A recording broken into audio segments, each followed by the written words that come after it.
कभी सोचा है कि कोई आम सा दिखने वाला मंजर भी हमारे समाज की कितनी गहरी सच्चाई बयां कर सकता है। आज हम सूर्यकांत त्रिपाठी निराला की एक ऐसी ही बहुत शक्तिशाली कविता वह तोड़ती पत्थर को समझने की कोशिश करेंगे। देखिए, ये सिर्फ एक कविता नहीं है, ये मेहनत, इज्जत और हमारे समाज की एक जीती जागती तस्वीर है। तो चलिए इसकी गहराई में उतरते हैं। कविता की शुरुआत होती है इन 3 सीधे साधे शब्दों से, वह तोड़ती पत्थर। इन शब्दों में ही एक वजन है, एक लय है, ठीक वैसे ही जैसे हथौड़े की चोट में होती है। कोई लंबी चौड़ी भूमिका नहीं, कोई परिचय नहीं, बस एक एक्शन, एक काम जो सीधे हमारे दिमाग में एक तस्वीर बना देता है।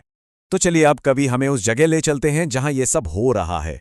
यह हिस्सा कविता की नींव है जो हमें उस माहौल से मिलवाता है जिसमें वो महिला काम कर रही है।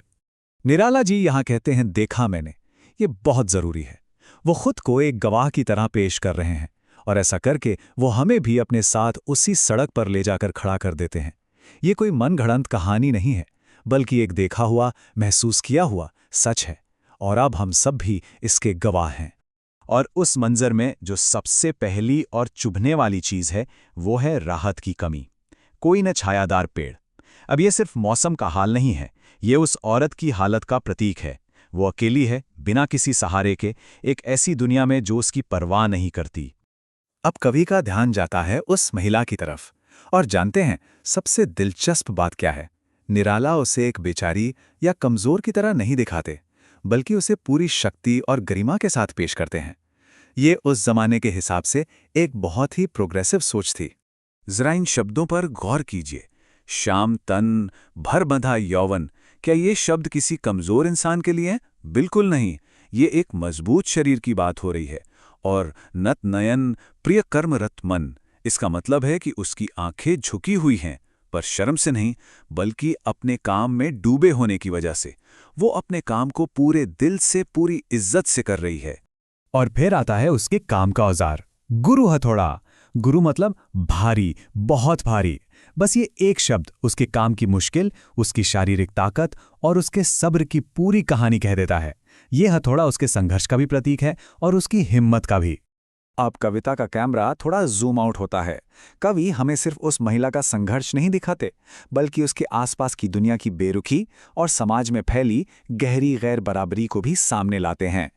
अब ये कहानी सिर्फ एक इंसान की नहीं, बल्कि एक पूरे वर्ग की बन जाती है। ये स्लाइड उस दर्दनाक फर्क को बिल्कुल साफ दिखाती है। एक तरफ वो महिला है जो जलती धूप में लगातार पत्थर पर चोट कर रही है, और ठीक उसके सामने क्या है?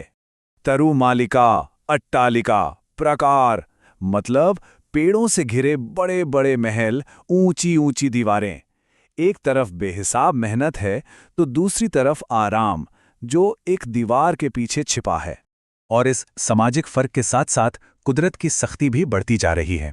सुबह की गर्मी दोपहर तक सूरज के तमतमाते रूप में बदल जाती है, फिर झुलसाती हुई लू चलने लगती है और जमीन रुई की तरह जलने लगती है। यह सिर्फ बढ़ता हुआ तापमान नहीं है, ये उस महिला पर बढ़ते हुए दबाव का भी एहसास कराता है। और अब हम आते हैं कविता के सबसे अहम, सबसे दिल को छू लेने वाले मोड़ पर। ये वो पल है जब दो दुनियाएं टकराती हैं, जब कवि और पत्थर तोड़ने वाली उस महिला के बीच एक ऐसा रिश्ता बनता है जो शब्दों का मोहताज नहीं है। अपने काम में पूरी तरह से डूबी वो महिला अचानक रुकती है। वो कवि को देखती है और बस उस एक नज़र में पूरी कविता का निचोड़ छिपा है। ये कोई मामूली नज़र नहीं थी, ये एक ऐसी नज़र थी जो अपने आप में एक पूरी कहानी थी। इन पंक्तियों की गहराई महसूस कीजिए। कवि कहते हैं कि उसकी नज़र ऐसी थी जो मार खा रोई नहीं। सोचिए, इस एक लाइन में कितना दर्द और कितनी ताकत है। ये हार मानने वाली नज़र नहीं है, ना ही इसमें कोई शिकायत है। ये तो हिम्मत, आत्मसम्मान और सब कुछ सहकर भी टिके रहने वाली नज़र है। अब इस एहसास को शब्दों में कैसे पिरोया जाए, इसके लिए निराला एक बहुत ही खूबसूरत रूपक का इस्तेमाल करते हैं, सजा सहित सितार। कवि को ऐसा लगा जैसे उस नज़र से एक संगीत निकला हो, एक ऐसी धुन जो उन्होंने पहले कभी नहीं सुनी थी। ये बिना शब्दों के हुई एक गहरी बातचीत थी, इंसानियत का एक सच्चा सुर।